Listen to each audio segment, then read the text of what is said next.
Hey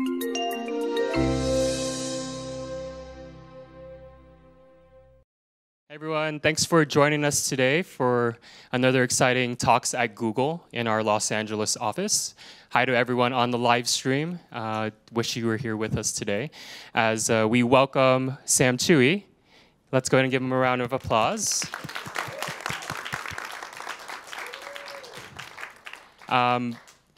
This is brought to you today by the Asian Google Network. So if you want to continue seeing great events like this, please reach out to me. We'll get you involved in planning. All right, without further ado, here's Sam. Thank you. Thank you, guys. All right, I'm going to start with a little cheesy sizzle reel for those of you who have not seen a Sam Tsui video, which that's fine. I'm not mad at you. This will give you like a minute or so of some highlights. Oh, let's get into full screen mode here. You can see how tech savvy I am already. Somehow I've made a career on the internet. Don't ask me how that happened. 1, 2, 3, 4. What's up, you guys? Sam Tsui here. What's up, you guys? Sam Tsui here. What's up, you guys? Sam Tsui here. What is up, you guys? Sam here. I was dry, broken down, could barely feel my heart, just lying in the dark. Lightning bolts to the ground, you made an ember glow. It only took a spark.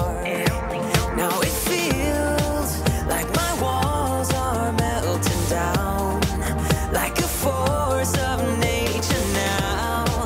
Like my walls are melting down. It's burning out of control, love like I've never known, lighting us up tonight. Ooh, so let's get lost in the flames, just got our hearts to blame. You touch me, I ignite. Like a wildfire, like a wildfire. It's burning out of control. Like a wildfire, like a wildfire. You're burning up my soul. Like a wildfire, like a wildfire. You're burning up my soul. Thank you. It's always so much fun going back and watching old videos because it's just like this history of the past like 8 years of my life. And I'm like, oh, I remember what I had for lunch that day on that shoot. I remember that director was being rude to me that day. I don't. It's fun. It's fun to take a trip down memory lane. But thank you guys for having me. My name is Sam Tsui. It's such an honor to be here talking to you guys. Googlers are awesome. You make what I do possible. You're working on the products and the platforms that allow such awesome content creation and sharing and communication. And I truly believe that platforms like YouTube and Google are making the world a smaller and ultimately better place. So thank you. It is an honor to be talking to you guys today. I was watching some of the other talks at Google, and there are some like really like inspiring, cool, you know, I have nothing necessarily life-changing to impart to you guys today, but hopefully I'll just tell you a little bit about my story and sort of how I got into this whole world, and hopefully you find it interesting or edifying or useful. And do be thinking of questions while I'm talking, because at the end we'll do a little Q&A. So if there's anything, also you guys at other Google offices who are watching, yeah, I'm more than happy to talk to you guys afterward too and answer whatever questions. I also know that this goes online, so I want to say hi to the fans that are watching. Fans nowadays are so amazing at finding stuff online. They are just like the best sleuths in the world. I'll like go to an event and be like, oh, there was this one really cool picture that was taken of me with these people, but I'll never find that. And then I will just like a minute after the event go on and like some fan has like found it on some obscure blog and made 3 edits of it. And I'm like, how do you do that? It's an insane skill. So anyway, I know that there are certainly a couple fans probably watching this after the fact posted on the YouTube channel. So hello, thank you, family member, I love you. Yeah, so I figured I would just take you on a little trip back in time to how I got involved in all of this, because I think one of the awesome things about having sort of discovered this crazy world of YouTube and digital content creation and the digital space for music is that everyone who I have met in that space has such completely different stories. It's such a new platform and such a new way of conceiving what a music career can be and what an entertainment career can be that everyone's story is so interesting and so unique and different. So I've loved just getting to know other creators and sort of where they've come from, and that has been really helpful in sort of just informing my journey through this crazy world. I'm also going to sing some songs for you over the course of today, so to keep you entertained. I know it's lunch hour, so a little song and dance. So it all started, I guess, my journey when my parents met in 1968. My mom was a high school music teacher in Iowa, and my dad was from Hong Kong, and he came to the States for college in the 60s, and especially as becoming an adult, I have just gained such appreciation for how interesting an experience that must have been. He tells stories about how he was the only Chinese guy in the entire state of Iowa, and he had to drive 2 hours to go to the one Asian grocery mart where he could get his weird oils and chili paste to cook his food. But yeah, especially as I've become an adult, I have such insane respect for that kind of, uprooting your life and going halfway around the world, especially back then. My parents, luckily for me, got married, got together, and I really think that being half Chinese, being mixed race, especially as a young person, very much informed the person that I became. And I think all artists and creators, it often sort of has its root in when you're a young person seeking out what your identity is. And I think the more kind of crises of identity you have as a kid, the more likely you are to become an artist. So every time you're forced to confront something of, oh, I'm mixed race. What is that? So how do I identify myself? Where do I belong? Or being LGBT, these are things that as a young person force you to really take a step back and assess yourself on kind of a macro scale, which I think, although that can be really crappy and painful sometimes as a kid, is a large part of where my desire to be an artist and sort of explore the human experience came from. So that's my parents. Flash forward many years later, I was born. I was always a really creative kid. My favorite thing is there's so many words used to describe people in this digital space who do things like I do. Influencers, YouTubers, digital stars, whatever. And I think still one of my favorite is creators, because at the end of the day, everyone has such different things that they do. I have friends who are, beauty vloggers and lifestyle people and athletes and gamers, and the common thread is really our love for creation and making something.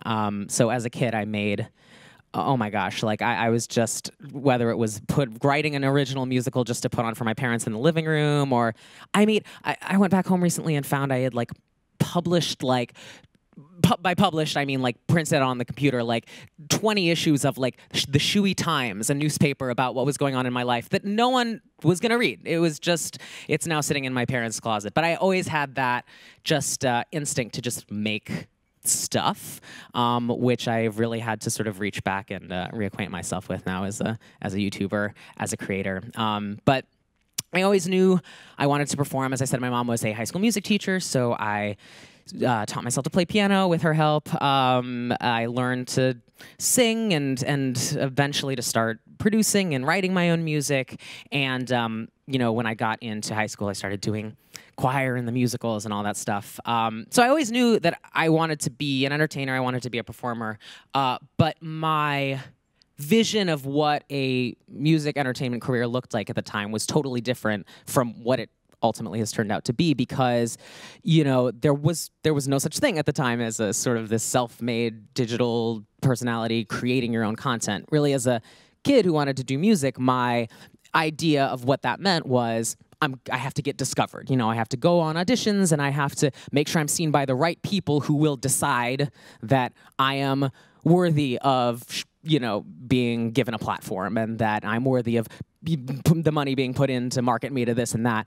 And that's, I think, what everyone at the time envisioned the path to becoming a musician or becoming an entertainer was. And one of the things that I think that I am certainly so grateful for with the advent of YouTube and just the ability to share content directly from where it was created without a middleman to anyone in the world, truly, who wants to consume it.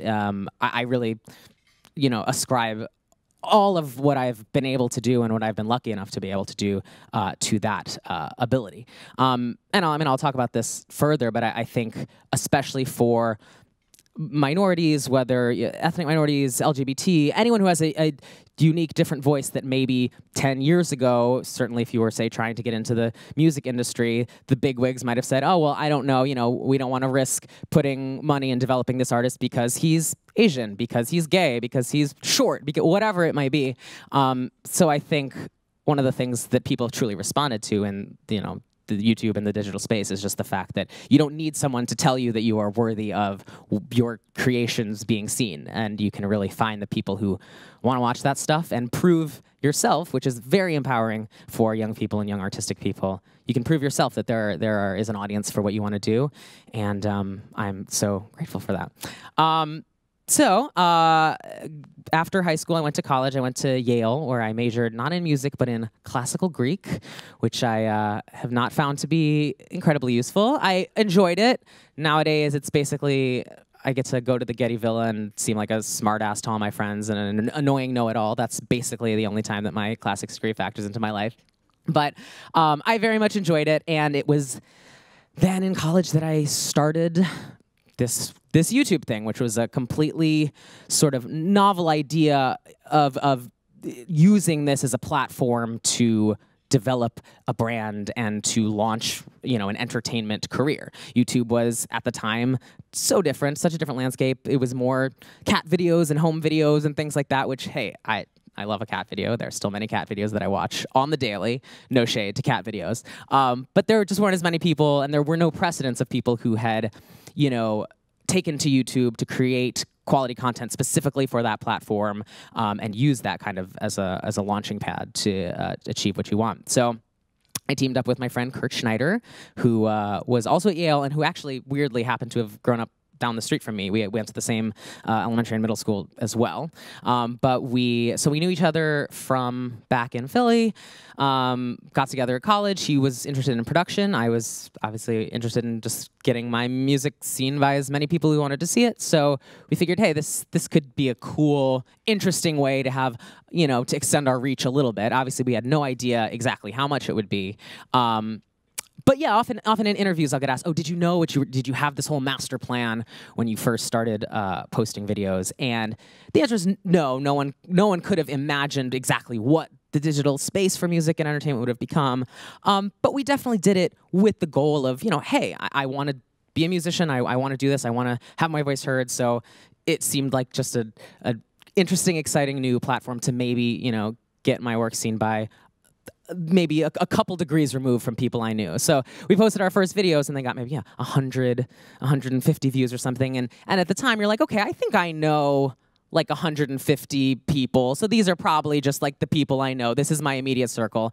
And then those first couple videos, watching them grow to, okay, there's 1,000 people. All right, that must be the people I know, and like two or three of each of their friends. And then as it climbs, just realizing that it was getting to a point where there were truly people who had no connection to me, who for whatever reason logged onto this video and watched it and enjoyed it and maybe then shared it. And that was, I remember, just such an incredible mental exercise to just imagine people from all over the world doing that. And it was so humbling, and it still is to this day. So our first viral video was this Michael Jackson medley, which was our first video to hit 1 million, and that was, oh my God, that was totally mind-blowing at the time. I remember we got written up in the Yale Daily News, a little blurb on the side being like, sophomore Sam Tsui and junior Kurt Schneider have a video. I think it was even in the newspaper when it had 100,000 views, and we were like, we have made it. We are in the college newspaper. Like, this is it.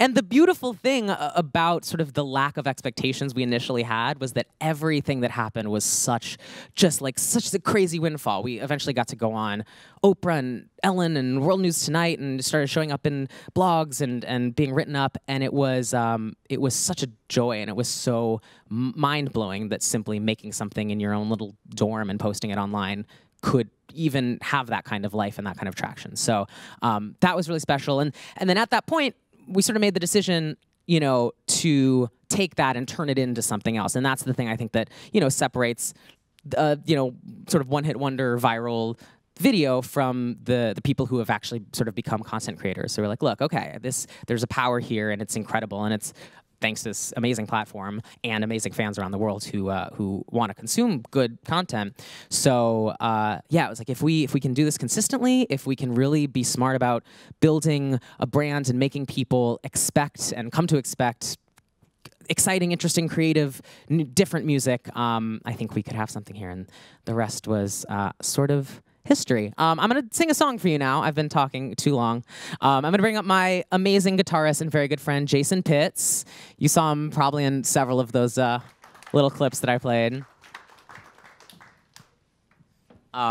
We met a few years ago, but we've been all around the world together. It is awesome to get to travel with a very good friend. So this first song I'm going to play is the first original song I ever put out. So the first couple years, it was all covers. Oh, it's actually not the first original song. It's the lead single of my first original album. I started online with covers and mashups and medleys, and it was an interesting leap because obviously in mind I had always just wanted to be a musician, a singer, songwriter, touring artist, and so making the leap from covers to originals, I was like, are people going to be as invested? Are they going to be as excited? And putting out the first album was such an incredible experience. We did a really successful Kickstarter and got to make some awesome music videos, and have been, touring with that album for a while since. And yeah, it was just so special to see that the fans who had loved the cover and mashup stuff were just as excited about my original stuff. So this is called Make It Up, and I thought it would be an appropriate first song too, because it's sort of about not having really any idea what you're doing, but faking your way through it, which I think anyone who is in the digital space knows a little something about. So this is Make It Up.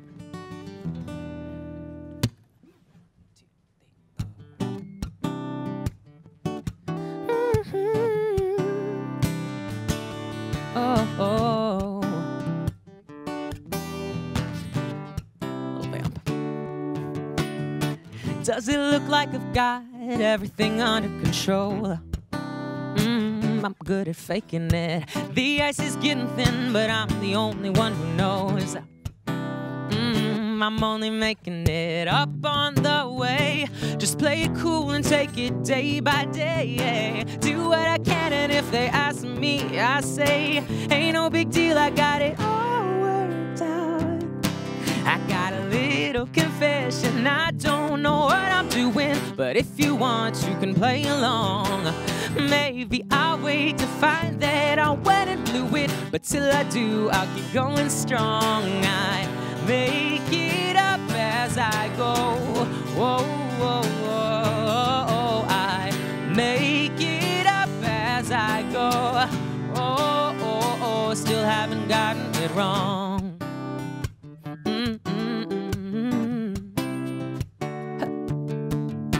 Don't got no master plan, I don't got nothing at all. Oh, please don't think less of me. The chips are in the air, I cross my fingers when they fall.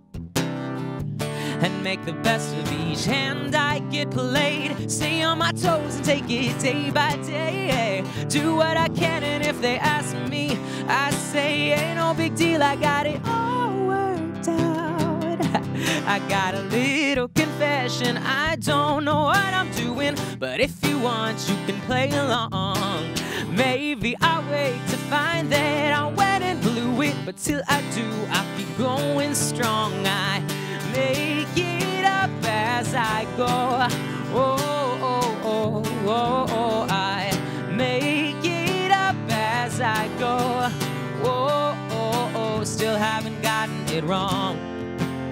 And I won't stop till I can see the dead end with my own eyes. I've got a lot to prove, oh. And if I do get stuck, oh, I'll just wait for better luck.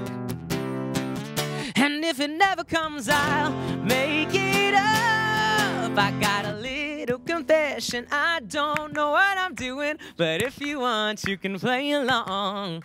Maybe I'll wait to find that I went and blew it, but till I do, I'll keep going strong. I make it up as I go. Oh, oh, oh, oh, oh. I make it up as I go. Oh, oh, oh, still haven't gotten it wrong. I'm going strong.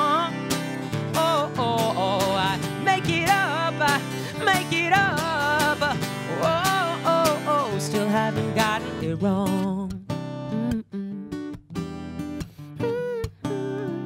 Still haven't gotten it wrong.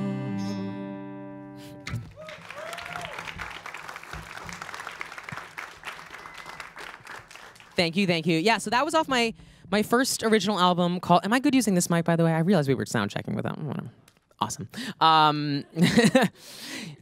make it up as I go. So that was off my first original album. So after college, I moved out here to LA and, got an awesome team and, started looking at how do we turn this YouTube career, cover career into what I wanted, which was to be a singer-songwriter, a touring artist, and someone who got to really go around the world and share my music with anyone and everyone who would listen and found some pleasure in it. And so that's what the last several years have been building kind of what that is. And it's really an interesting spot to be in, being in this sort of digital influencer space, but also, sort of at the same time having this music career that I am pursuing as well. There's a lot of new tools that are opened up by having social platforms, but there's also, you have to sort of be careful about how you navigate them, because there's, with so many options and so many things you can do with your time and with the tools, you have to figure out obviously the right ways to reach the people that you want to reach. I want to talk briefly about the fans, because obviously in the trinity of what makes the world go around, it's the creators, the platform, you guys, and these fans who are not only consuming this content, but taking such an active, amazing ownership over it. And I think that's what truly is the key to what makes all of these digital creators, these influencers, so such a kind of revolution in entertainment is actually the fans, giving them that power and giving them those opportunities.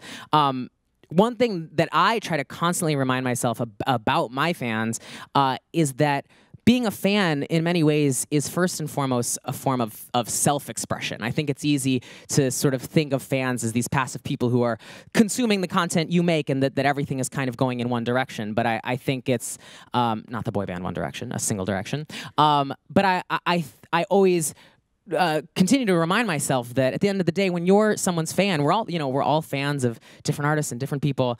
At the end of the day, by being a fan, you're saying something about yourself. You're saying, especially in the digital age and the social age, when you're posting to Twitter and Instagram and Facebook about what you like, what you're really saying on some level is, this is my identity that I am building and I'm projecting to the world. I'm showing you who I am, and I care enough about this thing, or this thing aligns with what I believe and what I care about and what I think is important. So I'm going to incorporate that into my own identity that I'm sharing out with the world. So that's, it's incredibly humbling, and I think it's a big burden as a creator and as anyone with fans to know, it's not this totally selfish thing of me making stuff and, oh, you either like it or you don't. It's once someone has signed on board and said that, what you do and your music represents me, they're constituents in a way, and I feel obligated to put out stuff that continues to represent them, surprise them and interest them and be creative and interesting. But yeah, whenever I'm feeling kind of like in a rut, or what do I do creatively, I like to remind myself that, yeah, fandom is a form of self-expression, and it's something that I can give to my fans, who I call the Samily, which I love. That was actually fan-generated. I did a vlog. I was like, what is our, because there had been a couple different, some people were saying we're the Samurais, which I liked, but I was like, okay, we need to have a conference and solidify this. So I did a vlog, and I was like, let's vote on what the fan name should be called, and we settled on Samily, which I really love. It's so perfect because it's got a couple layers. It's Sam plus ILY, which is internet speak for I love you. So we've already got the love theme in there. Obviously a pun on Sam and family. And the more I've been on the platform and been on the space, the more true that rings. These fan communities that are created are really, for a lot of people, a form of family, of finding people who like the same things as you, who identify with you, and give you a sense of belonging. And that's one of the main things I strive to create in this family, in this sort of realm of the content I make, is a sense of we're all in this together, in a culture that can become increasingly isolated with the advent of technology. I think it's important to remind ourselves that it also has a lot of powers to create communities and create belonging, which is really, really important to me. Another awesome thing about fans, which makes them so important and powerful, is I think, sort of the content goes that way, they express themselves, and then there's a return of a sense of ownership they have over what I do, and sort of this collective sense that, the more I'm trying to go on tour a lot and put out a ton of videos and get these cool opportunities, the fans are very much a part of that, because more so than I think a traditional music artist, they very tangibly have a role in everything, in allowing me to have those opportunities. So when I get to go on tour, open for Bon Jovi, which I got to do in Jakarta about a year ago for 40,000 people, it was totally crazy. It was one of the best experiences of my life.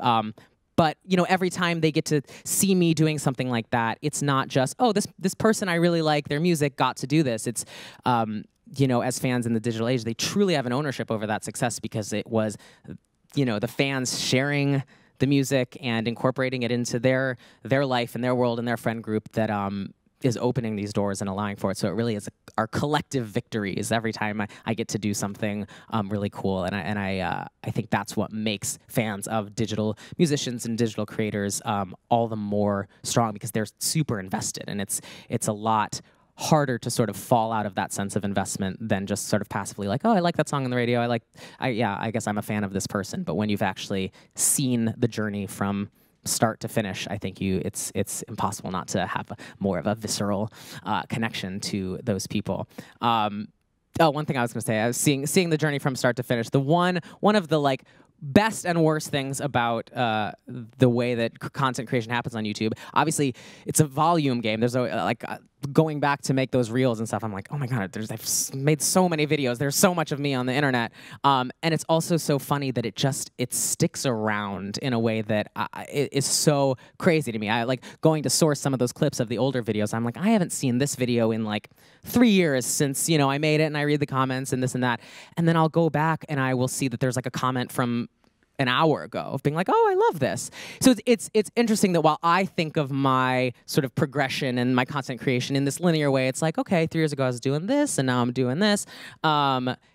In a way, you're building kind of this living organism that, it's not totally linear, and someone can come in and discover your stuff from something you did 5 years ago, and then see something you did yesterday, and then see something you did 7 years ago. And that is both really cool, because again, it allows new fans to sort of take that journey from the beginning. This chair's slowly panning me around. It not only allows fans to take that journey from the beginning, even if they're getting in now, but it also is, it's making every time you make a video, it's a new point of entry for someone else to then sort of come on the ride with you. But it's also, as an artist and a creative person, it's a little terrifying, because there are some things you made a couple years ago that you're like, I've gotten much better. My skills have improved. I'm sorry that this was the first video of mine you saw. Check out this one I just did. So that stuff, it sticks around in both a good and sometimes slightly mortifying way. But the final thing I want to say about fans is just that I have discovered is their ability to detect authenticity in a really crazy way. Just looking at the way various different YouTubers and creators sort of careers have gone, I think almost always the most successful people and the people with the most and the fiercest fans are the ones who truly are truly themselves, as trite as that might sound to say. Because fans, especially nowadays, when you have access to these vlogs of people who are being so real and being exactly who they are in a way that you didn't necessarily get to see that much in entertainment, a handful of years ago. You didn't see people being totally real. I mean, I guess you had reality TV started to bring that into the fore, but the advent of someone literally just without any producers or writers or anything, just showing you who they are, I think it has trained our young people today in a really good way to be able to sniff out when things are not authentic. So I think that has made content creation that is both it's a challenge, but it's a good challenge to remind ourselves that the fans will know if you're doing something that is disingenuous. One of the things I struggled with the decision of how to announce was I got married last year to my husband Casey. It was very exciting. It was awesome.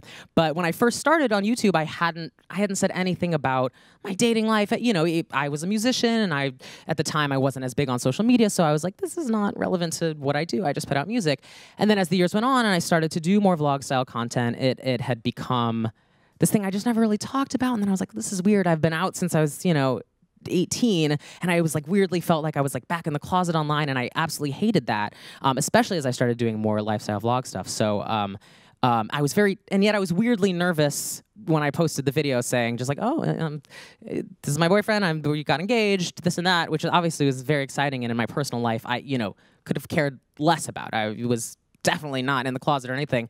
And the moment I posted that video and got the responses from that, I think my content creation since then has been off the charts so much. It just felt so much better, more real to me, and I've seen that response in the fans as well. I think that the content I've done since then, especially the lifestyle stuff, the reaction has just been incredible, and that was really, really meaningful to me. Interestingly, there are some parts of the world, because YouTube allows you to build such a global community of fans, there were some places in the world where that is, seen as something a little questionable. And it's the internet. I certainly got comments to that effect. And for a second, that got me down. I was like, okay, these people in these countries where this is definitely not as progressive as it is in America, that got to me personally initially. But then I realized that, there are gay young people, LGBT young people in those countries who are literally in the midst of that society, and being able to be content that they can consume that shows exactly who I am in a really, I hope, positive and inspiring manner, I think is actually all the more important. So every time I saw something that had hate in it, I was just, it affirmed my decision more than ever that it's really important. As I said before, I mean, one of the things I think is most special about YouTube is that it gives this platform to previously disenfranchised groups and people. I mean, we've seen that in almost every marginalized community. A lot of times you see what you would think are a disproportionate amount of YouTube stars from those communities, because that's the only outlet that a lot of people have to see, an Asian person doing pop music. You look at the charts, the top 40 charts today, there are no Chinese last names in the top 40 on iTunes or Billboard. And that's something that that is really important to me to change and to, hopefully give, young kids a little more representation in the music they consume. Okay, I've been talking a lot. Let's do another song. This song is called Walking Backwards. It's off my first album as well. And this is a song that has meant a lot to me and a lot of fans as well. It's about something that, as a YouTuber, you struggle with. As someone, especially in the entertainment industry, kind of wondering what you're doing, feeling like sometimes you're taking one step forward, two steps back. It's called Walking Backwards, and it's a song that a lot of fans have related to.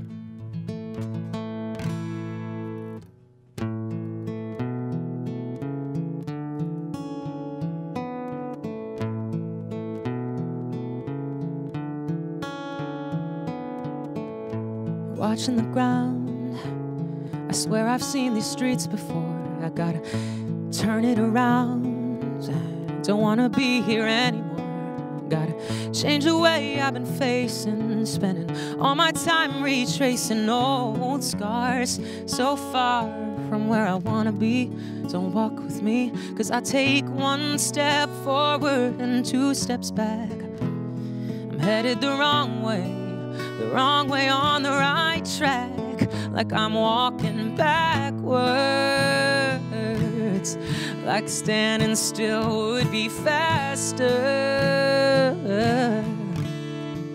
'cause I know disaster is after me, but I'll get the last word this chapter, you'll see, if I stop walking backwards.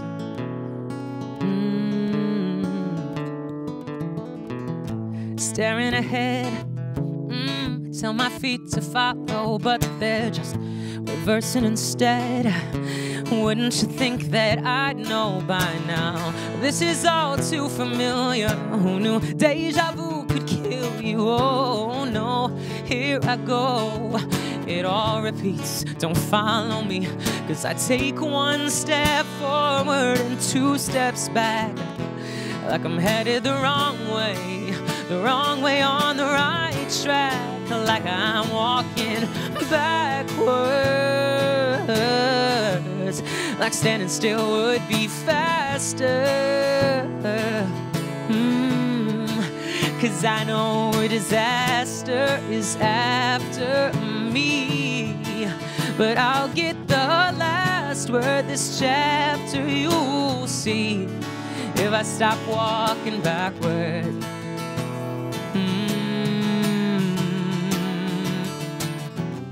And maybe I'll crash and maybe I'll burn, but maybe I'll turn this thing around. If something can change and lessons are learned, it isn't too late to make up ground. I'm making up ground, 'cause I'm walking backwards. Oh, like standing still would be faster.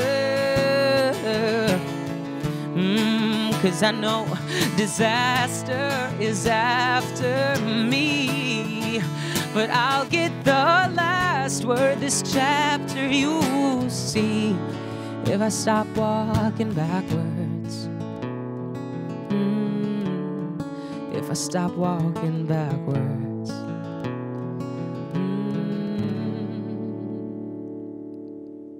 Thank you.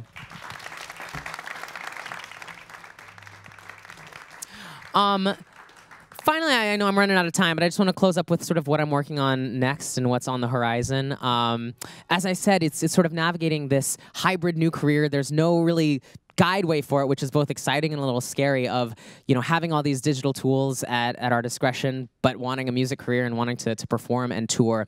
So I'm excited to be working on a new album that is going to come out later this year. And the thing I'm really thrilled about is that I'm either producing or co-producing the whole thing, which is was not true of the first album. And I think one of the greatest things about being a content creator that I never would have done if I hadn't is just you're forced to become a jack of all trades. And you, even though I would have said 10 years ago, I'm going to be a singer, I'm going to be an entertainer, I'm going to be a pop star, yada yada. And putting out a video a week, I've had to become a great producer, a great mixer, a great master, a great video shooter, a great editor, a great marketer, all this stuff that in retrospect, God, I'm so grateful that I had to learn all those things, because now when I create something like an original album of my own, it is 100% me, and I feel that I have the tools and the vocabulary to be able to articulate exactly what I want to share with my fans. And I think that's super important, and it allows you to then start to see in artists who don't do that often in the mainstream, who have these huge teams, and you can't hear their voice in it. And as I said, I think fans are beginning to be able to sort of start to read that authenticity. And so I think it's all the more important for young artists moving forward to really take ownership of your creation and your art. So I'm really excited about the album. It's a little darker, a little sexier than old Sam Tsui stuff. So fans, get ready for that. Brace yourselves. No, but I'm really excited about it. It's like this super fun synthy throwback vibe that I literally cannot wait to share. We just shot the first music video for the first single, which is going to be coming out ahead of the album. And I just cannot wait. I would have played. This is going up online afterward. I would have played a little bit of it for you guys, but it's coming out very soon. So I'm really thrilled about that. And yeah, I mean, thank you guys for listening. I hope this was interesting, or, as I said, edifying. I think just hearing the stories of people who are using this awesome platform, I always find them to be really inspiring and interesting. So yeah, I don't know if there's time for questions. I blab on. Questions, great, awesome. All right, so we have this awesome cash box. We're gonna bounce it around the room. Here you go. I want one of those so bad. That's so cool. Hello? It works. So you talked a little bit about the negative reaction that came when you revealed your sexuality. Could you talk about a negative, like how you handle negative reactions just to the content that you create? Absolutely. I mean, it's a really easy answer. You don't engage. And I mean, that's the biggest advice I can give for anyone, whether or not you're trying to make a career online. Even if you're just a person living your damn life on social media, just don't engage with the negative stuff. And I mean, the amazing thing about having fans is that the love so outweighs the hate. And when there is hate, it's like the moment a bad comment gets posted, you have like a handful of fans jumping on that, responding in kind, not negatively, but just pointing out where there are like, unnecessary hate. So, yeah, you learn to let it go. And as I said, you learn that if someone has something negative to say about it, it means that there are attitudes in the world that are still messed up. And so the best way to combat that is just by continuing to, do exactly the same thing, I think. So haters make me stronger, Thank you. Thank you. I love talking into that box. It's so funny. Got it. Nice. Hello. Hello. So you mentioned the traditional music artists. They usually have a persona when they perform, and your success depends on being authentic and figuratively naked when performing, I'd say. Not literally. I know I said the new music is sexy. It's not that sexy yet, guys. Don't get excited, fans. So do you think that that exposure is difficult when, in this new life that you have? Absolutely. No, I mean, I think that's one of the big challenges of navigating it. As I said, it's, it's kind of like this hybrid career because there are some people who set out explicitly to be personalities and to be digital personalities. So for them, it's always about, what can I do to get the most eyeballs on me and let you into my life to the fullest? But I went into it wanting to share my music, which is not the same thing as sharing every moment of my life. So it's definitely been a learning process of figuring out how to best navigate that. And I have found, as I said, erring on the side of authentic and letting people in is ultimately I've found to be good. But that definitely, as I said, wasn't the case at first. I was hesitant. I was nervous. But yeah, I think it does give a depth to music and to art when you have a window into that person's life and stuff in the music. I think takes on new meaning and understanding when you have a window into who that person is in a multifaceted way. So ultimately a good thing. It's always going to be tricky, but yeah, I'm figuring it out. I'm making it out. Okay, so kind of like two questions in one. As Bring it you on. said, you were making it up. So I think, especially for a content creator, it's important to stay dynamic and also to stay up to current. So how is one way, how do you incorporate cultural trends and technology changing to remain current? But then also on the flip side, how would you like to see technology change to kind of suit you as a creator better? That's a fantastic question. Yeah, I think another one of the big challenges of being a creator is staying abreast of everything. And especially being a music creator, there's a lot of stuff. I'm doing cover and mashup content, so I have to stay aware of what's happening in the charts. I'm nominally a social media personality, so I have to understand how those platforms are working, and when a new one comes up, how do I use it? And I'm always the worst at that. I'm late to the game. The actual interface and algorithms of YouTube and these platforms are changing constantly. So continually being a student of every facet of what I do is, I think, critical. And the moment you get complacent, you see that reflected in the work. Part of why I this year decided to do a video every Tuesday, which before I had kind of had a looser schedule, and I decided to do it every Tuesday because I was like, you know what, I have to really force myself to be regular and to create this schedule. And that was one thing I did. I was like, this year, that's a new thing I'm going to do because I think the ways certain algorithms are working, people aren't necessarily seeing all the videos you do. So I was like, okay, how can I confront that issue where some of my subscribers who maybe want to see my stuff aren't seeing it, it's getting lost in their feeds. Okay, well, one way I can sort of combat that is by, if they know it's coming on Tuesday, then you're building an expectation there, and then you can kind of, there are additional ways other than just that little notification, in their mind, it's #ShoeyTuesday. So that's just, I know, a little example of just a small bit of innovation to address a problem and sort of confront that. In terms of how I would want to see it increase, I mean, I think, I love the on YouTube developed this last year, and I got to beta test it. Is the community tab. As I said, I think the main thing is tools that allow us to build connection, because everything in the digital space is kind of a double-edged sword. It is at once alienating and connecting, and it's kind of sometimes confusing of what it is. So I think, tools like that allow you, you can watch a video of mine, and then in the same realm and on the same platform, you can have a discussion with other people in a safe space about that particular video, about this channel, and then I can be a part of that. Tools like that encourage and facilitate connectivity in a meaningful way are always welcome.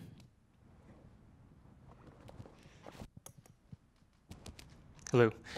So we've got some questions from the online forum. Hello, online people. And I was going to mention that you've got some YouTube engineers in the front row there. So Thank you're you. speaking to the right peeps there. Thank you. Sweta from Sunnyvale, this was our #1 voted question. Any plans to visit or perform at Google Mountain View? Smiley face. I think they're Bring inviting. me. Yeah? Yeah. No, I've performed at a couple Google events. It's always so much fun. You guys are like great audiences. You're truly awesome. I would love to. Yeah, and I as I said, I love live performing. I think one of the things about doing so many videos is that it's amazing and I enjoy it and I've learned so much. But it's not the same as live performance. I've loved going on tour around the world and meeting the fans around the world. So you don't have to ask me twice to ever perform live. I'm like, come on, Jason, we're gonna go play somewhere. So yes. All right, coming. I guess you got your answer there. Next question here from Lauren in New York. With cover songs, it ends up being so important to do something different to the original that adds value. How do you approach this, and how do you push yourself to do new things with those songs? Absolutely. That is so important, especially as the space has become sort of, I don't want to say cluttered, that's a negative sounding word, but it has become really populated of people doing music online, certainly more so than when I first started. So innovation and being creative is so key. By simply like being a student of as I said, of the world and of music. I listen to a lot of music and learn as much as I can about production. I mean, honestly, doing cover music and mashups and kind of the puzzles that those often entail of either reinventing a cover or mashing it up with something else or reimagining it is like the best. It's like a masterclass in pop music, and anyone who wants to be a producer or a songwriter, I think it's like one of the best ways to just force yourself to learn, because by having to every week take a song that for whatever reason is popular and up on the charts and deconstruct it, say, okay, what makes this tick? Can I reharmonize this? Can I do this a cappella? Can I do this in a way that will surprise people? It really forces you to kind of like look at the guts of what makes a good song and then reconstruct it. So every time I do that, I don't see that as like, oh, I'm just doing another cover. It's like I'm learning something, and through that learning, I think you kind of surprise yourself, and you have to be committed to like make some videos that maybe aren't going to be as popular and like be okay with that because you did something weird. And I think the amazing thing about being a creator and the volume of content we get to share with our fans more so than a traditional artist is that we have a little more freedom to kind of have a testing ground. You know what I mean? Like a traditional artist might release music once, every couple months, and I'm in a way putting out a new piece of music every week, and it's a great way to kind of have a space to learn and see what works and what doesn't. And so a lot of the innovation, I think, comes from like seeing what people didn't like so much and what didn't work, but having the sort of confidence to put that out there, and the fans understand that it's good to be surprised, even if sometimes you like the thing they did the week before a little bit better.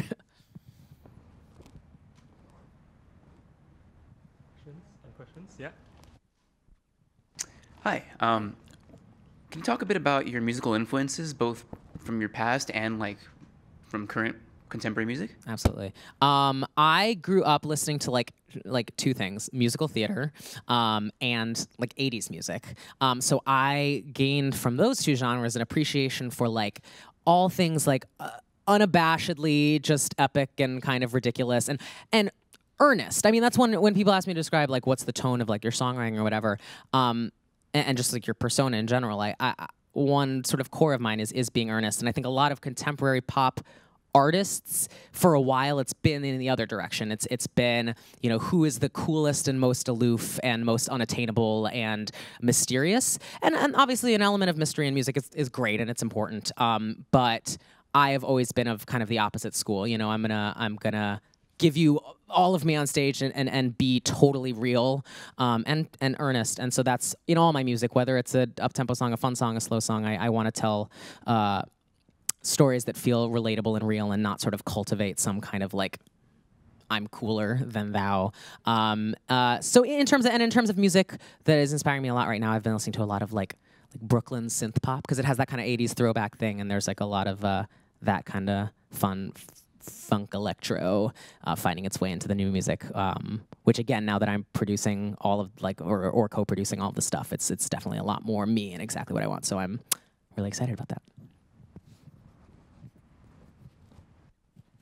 Hi. So you said you liked musical theater.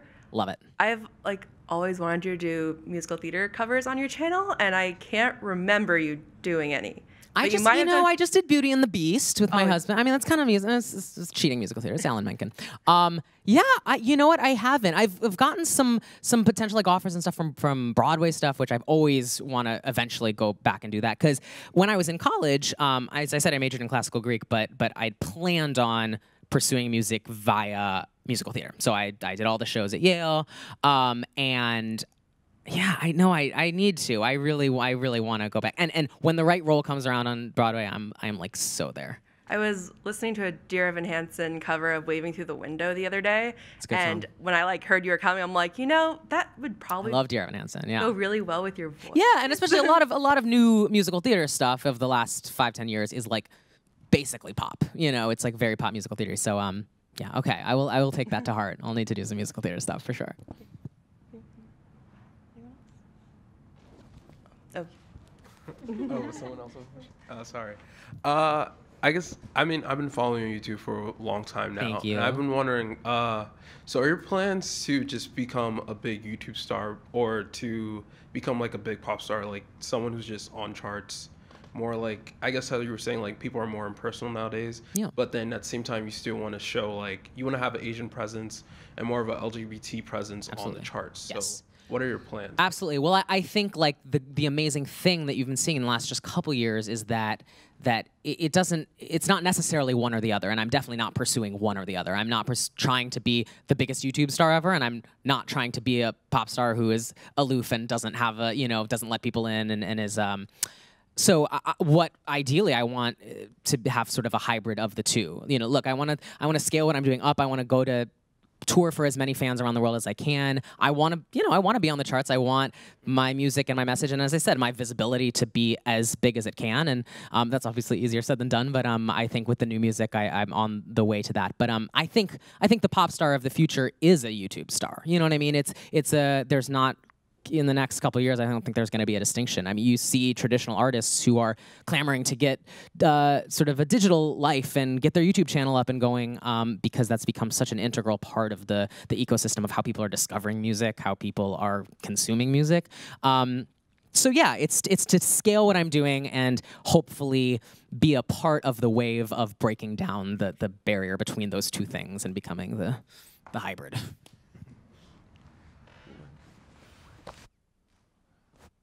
All right, looks like we're at time. Amazing. But I want to thank you so much for visiting us at Google LA, and I'm sure we all enjoyed you performing for us. So let's go ahead and give them a round of applause. Thank you for having me so much, guys. Seriously, it was an honor, and I hope that was interesting. I hope you guys took something away from it. Thank you.